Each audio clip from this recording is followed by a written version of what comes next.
Colonies in Africa face a complex and fast-changing landscape. The continent is on the verge of a demographic dividend, with a rising consumer class creating new opportunities. A joint report by Accenture and the National Business Initiative declares that there are 4 avenues of opportunity for sustainable innovation that can help African businesses secure $350 billion in annual revenue growth and productivity gains. $186 billion can be generated by capturing new consumption opportunities. $43 billion can come through creating collaborative operating models, $84 billion through driving resource efficiency, and $37 billion by building trust through transparency. The report, entitled Reimagining Africa's Future, a Blueprint for Sustainable Business, was released at the World Economic Forum on Africa 2015 earlier this month. Accenture South Africa Chief Executive William Mzimba hosted a panel discussion on the topic of sustainability. Let me start with you, Ludwick. I think before it became fashionable, you saw this as something that needed to be addressed. And you have used quite an innovative way of approaching the subject of sustainability, but looking at it and how it can become a substantial business. Can you just share with us how you have approached this? Initially, when we came up with the Drybath product, which is a bath substituting gel, so it's a gel that you put on your skin, it removes full body odor and dead skin cells and therefore cleans you without the need for water. And we had to learn the hard way through the first 3 years. So from when I started with the idea in high school to midway through university, that was not enough of a compelling value proposition. So we actually had to philosophically go back and ask ourselves, are we in the business of selling dry bath, or are we in the business of solving the problem of hygiene without water? And we told ourselves that we are in the business of trying to solve hygiene without the need for water. And I think it took a lot of maturity in choosing that as what we were in the business of doing, because it meant we had to admit that even though we had spent three years on dry bath, it might not actually be the best solution for the problem that we had decided to solve, and we had to be comfortable with the fact that we might have to let it go.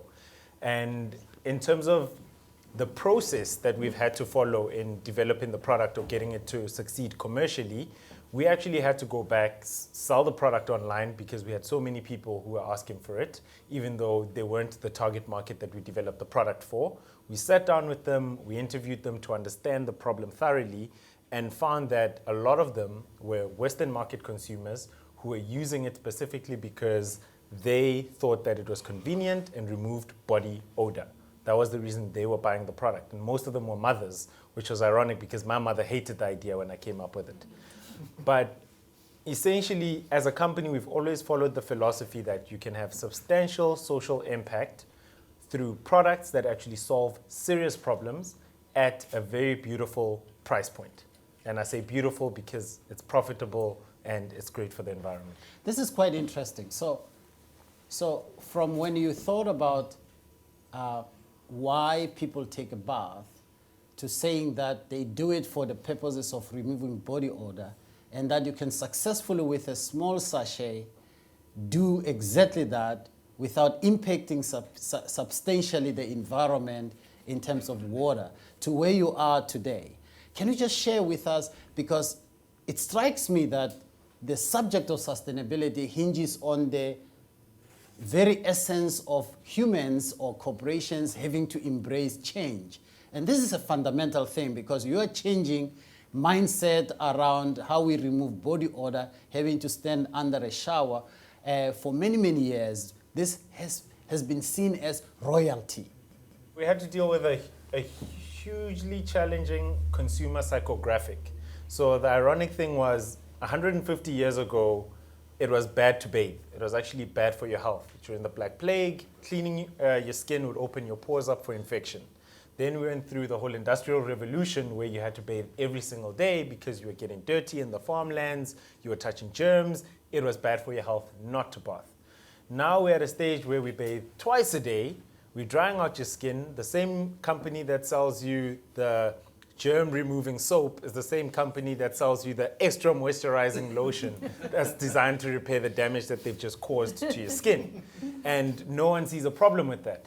And we looked at it and said, when we talked to customers and interviewed them, it came out that most people bathe because they have to remove odor, and bathing is just the only way they've ever thought or experienced to remove odor. A lot of them actually thought bathing was inconvenient, but they didn't have a better option, therefore they were forced to bathe every single day. The product basically fit the problem that we were specifically trying to solve. And through looking at the history of bathing and looking at the history of the problem we're trying to solve, what we learned a lot was that problems basically change, and the solutions adapted to those problems also have to change. Let's turn it over to you, Bob. Just share with us, there is no person who speaks about this digital revolution without immediately saying M-Pesa, Safaricom, and how you have been able to quantify the value of addressing a dire need for people having to be able to move money from one place to the other, and therefore bringing them into the mainstream of the financial services sector and converting it in a very successful business model. Can you just share with us how you've been able to get this going? I'm reading a book called The Exponential Organization. And the Exponential Organization looks at this new breed of companies coming up. Yes. And the most remarkable thing for me today actually is this young man. You know, the last statement he made is that as we think of our company in 50 years' time, he's only just started the company. He's only just out of university. How old are you? 25. He's, oh, jeez. He's depressing me. Now he's depressing because at 25 years old, he's thinking about his company 50 years out from now, which is what we should all be doing. And it's because we, as a company, do that transformational purpose. You know, our purpose in life is to transform lives as a company, which is also his. That we look out beyond the year-end results. And, you know, people talk a lot about M-Pesa, and I mean, most people know M-Pesa, but we do some other stuff. So let me give you another example, a thing called iCow. iCow just looks at the problem that a farmer has in terms of the quality of the information he has, the quality of the input he has, and the quality of the market pricing he has. Right. And so we've worked with a small company in Kenya called Green Dreams to develop this thing called iCow, which just delivers information, which helps that farmer to improve his yield by between 30 and 50%. Wow. And if you talk to the farmer doesn't say, I've improved my yield by 30 to 50%. What he says is, I'm now making enough money to send my child to school. Now it turns us on. Right. It's not how much money I can make from the SMS or how much money I made from M-Pesa. When we started M-Pesa, we didn't think we'd make money out of it. Actually, we thought it was just a loyalty tool. Now it's taking about 30% of our revenues. And you know, and it's the reason why people, you know, small people like me get to sit on a stage like this, because it's making that transformational impact. How many billions now transact through that platform? It's a lot, actually. I mean, we do several million transactions per day. We move the equivalent of about, I'm not quite sure the exact number, but about 34% of Kenya's GDP goes through that platform. That's substantial. Every day, which is fantastic when you talk about the big numbers. Yeah. And it turns you guys on. But actually, that's not what the story is about. The story is about, you know, how is it making an impact? The equivalent of how do you get rid of body odor is where we start from. We don't really care whether it's 30%, 50%, 60% of GDP.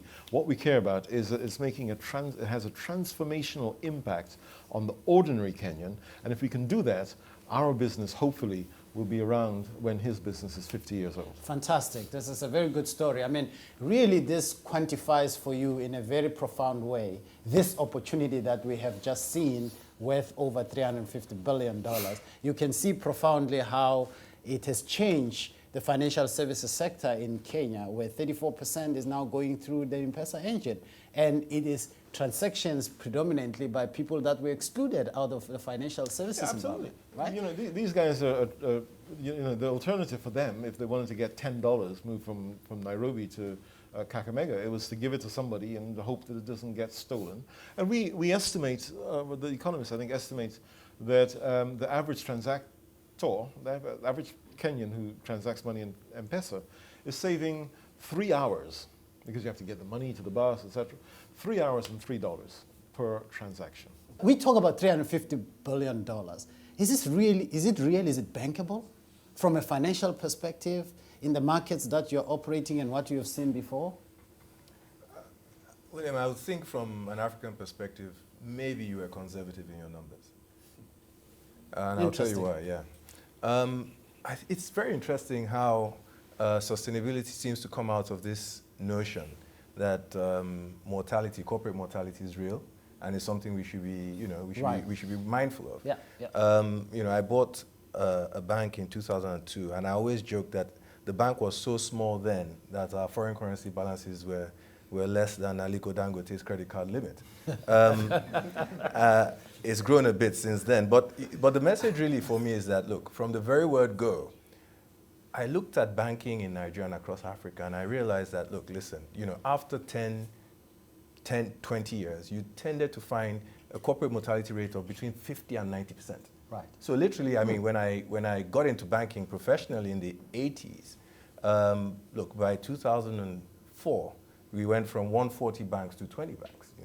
And so the question in my mind has always been, how do you survive for the long term? What is the trick? What's the knack between, for companies that have, survived for 100 years, 200 years, and so on? And really, and that's what got me thinking around sustainability.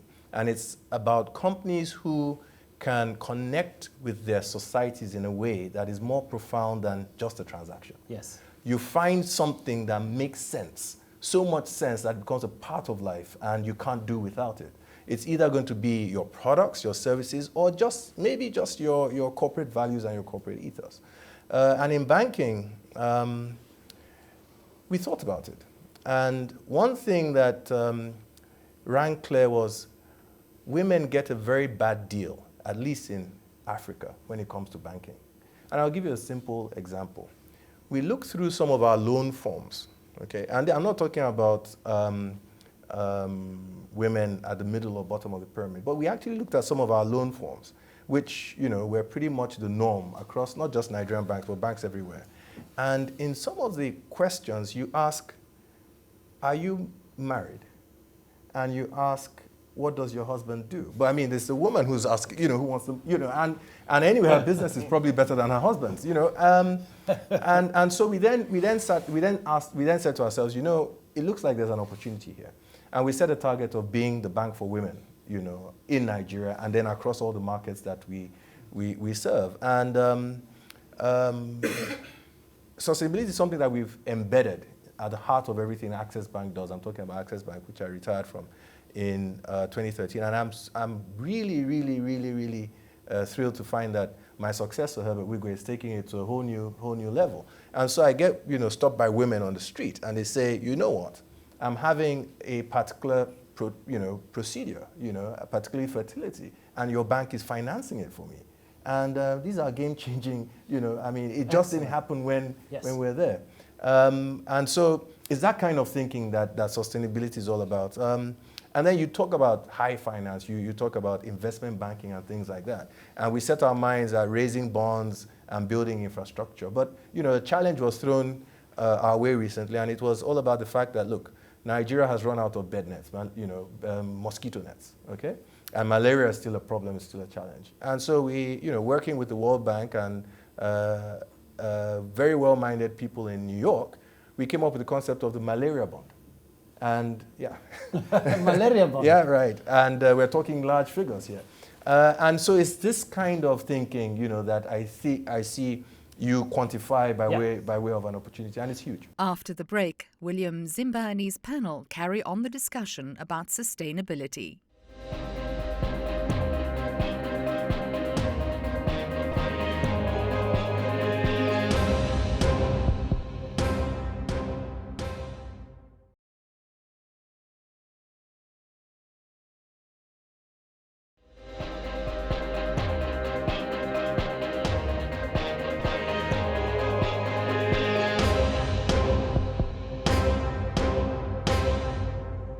This is amazing. This is fantastic. So not only are we at the cusp of this digital revolution that is, as you have said in your words, is threatening to increase the corporate mortality, but we're really thinking about reimagining how we could be taking advantage of the opportunity that this agenda of sustainability, which of course started by, I remember very, very clear watching the video by Al Gore talking about how this climate change is going to get all of us, burning to ashes if we don't, it was really quite gory. And that is a mental picture for me around the subject of sustainability. And when I started looking at it and just saying, it's not really just about us having global warming. It's about how we get every single person on this planet using and interacting with the environment in a way that we can live it better than how we found it, which is stewardship. It talks to our ethos and our value system. But you are working with corporations that are quite keen on this subject. And I was talking to one of the CNBC journalists early, and the question he asked me is, we understand that corporations are still quite resistant to adopting or embracing this subject of sustainability. Can you give us a pulse, Joanne, as to, is it real that corporations still haven't seen this as a real opportunity, or is it just our imagination? Okay, William. So I think that certainly from the NBI's experience, and we're a South African organization, and we've been around for a while. We've been in existence since 1995. Started off working very much around the interface between business and government, trying to build a democracy in South Africa. And through that, what we tried to do was to get corporates to work together around pressing social, economic, and environmental issues.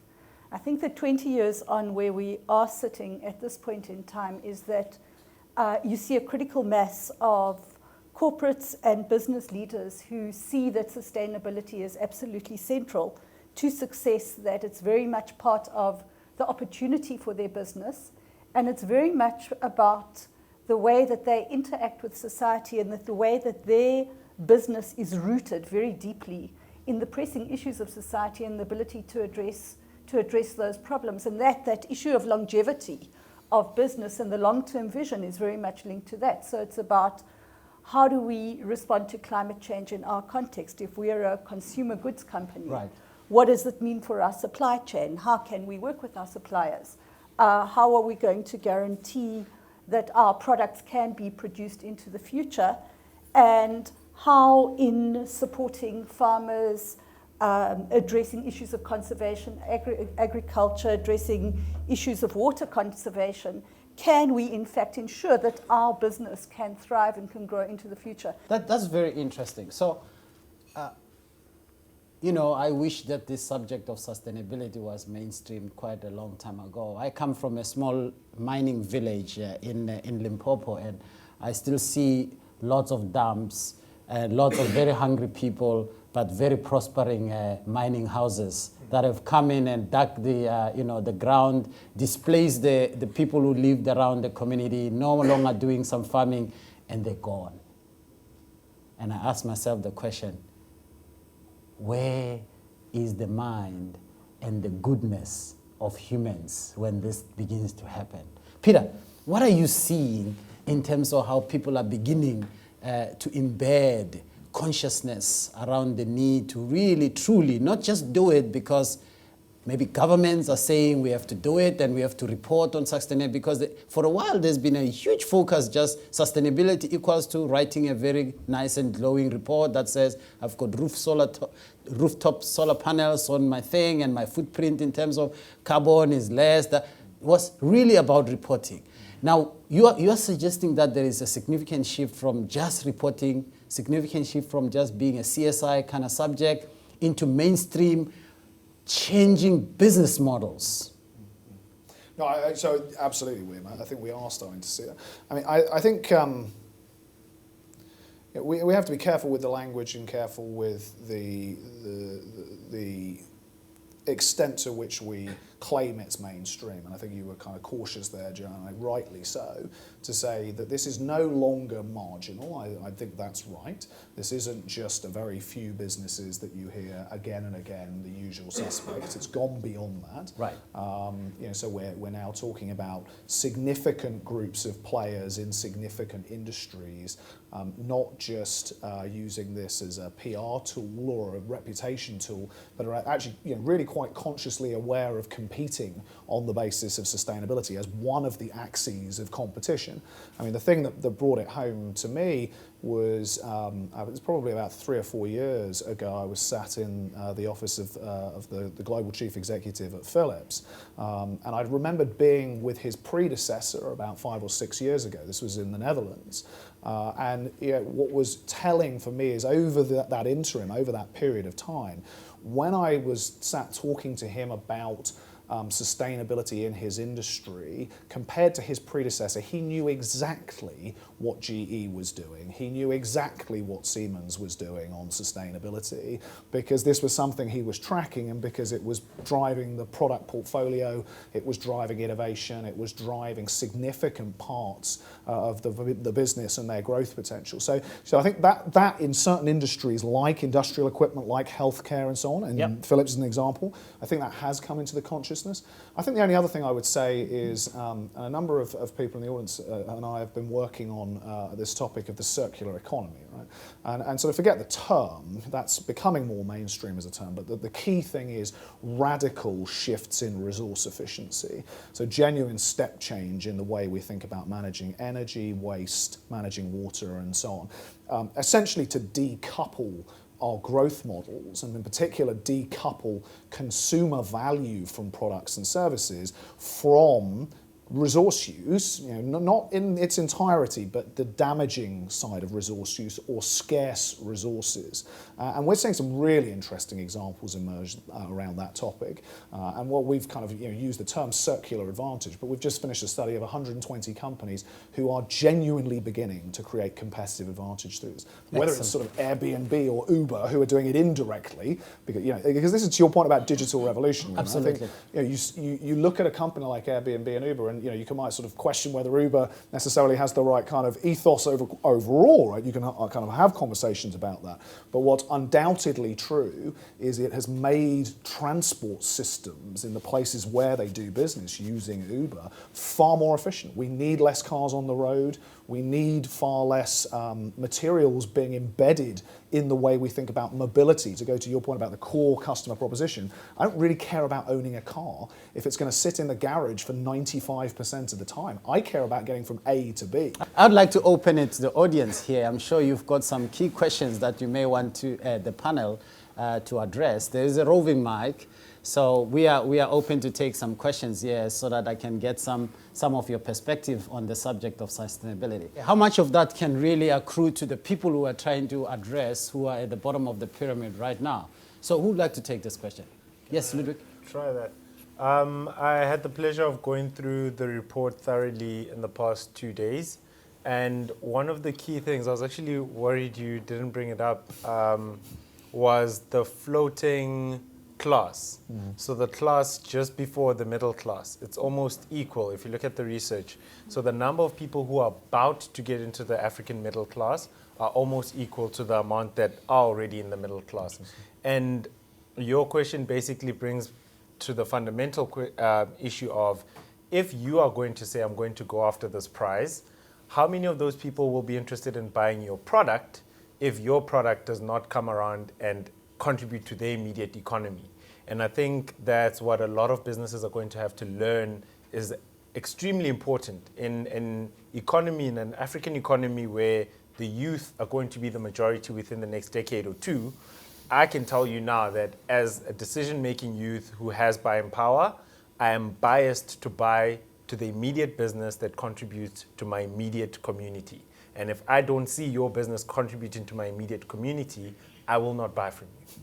And it's that simple, coming from a well-aware consumer. And I think there's going to be a business imperative that as a global corporate, you do it, or the risk is some kid in a garage is going to do it and run you out of business.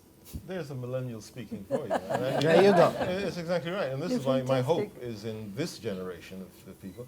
And I mean, you know, you've asked the question because you guys are actually doing exactly that. You know, it's the concept of shared value. And you know that for you to prosper in a market, you have to share that value, not so much at the bottom of the pyramid customers, but for those small micro enterprises to support your organization, because, you know, otherwise, you know, he will unseat you and he will tell you to go home if your values are wrong. I think this is a very important subject to close on, because corruption is a killer. And therefore, sustainability, the subject or the question of sustainability and this opportunity in the continent of Africa may never materialize if that doesn't get mainstreamed. And that's what I hear you saying. So thank you very much for your time. I appreciate it.